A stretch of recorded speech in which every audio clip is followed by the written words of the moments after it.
What's up mga chong, mga mukhang chongo? So one of the hardest decision that we make in life is kung anong kakainin na naman natin. Kaya niyaya ko si Renato na bumili sa Bulangan. At yun nga, habang naglalakad kami, nakita namin ang buwan na napakaganda. Sana magaya yung mga friend natin ng night fly, no? Char! So yun nga, after namin maglakad ng 125, 48, 95, 49 kilometers ay nakarating na rin kami sa Bulangan. Bulangan means in Tagalog ay sabungan, which is meron ditong part sa Kalasyaw na sabungan talaga, sa tapat niya bilihan lang ng mga ulam. At ang specialty lang na dito ay ang kaliskas. Ang kaliskas ay sinabawang baka na may lamang mga loob and hindi ko alam kung ano ingredients pero masarap.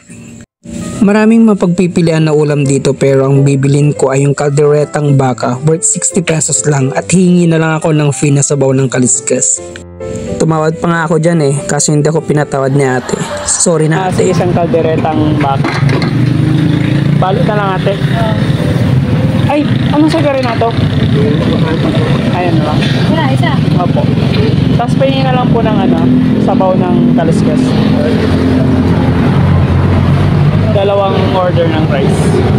So after 1, 2, 3, 4, 5, 6, 7, 8, 19 years ng pagpili ng ulam ay bumalik na nga kami ni Kuya Renato para kainin na lang sa bayang in order namin. So yun nga, nagpa-video pa ako kunyari kay Kuya Renato dyan. Kunyari lang yan. Kunyari lang yan. So after we go back home, wow, English yun na. So yun nga, pagbalik namin, kumain naman ako agad kasi gutom na ako at hindi pa ako nag-memory dyan.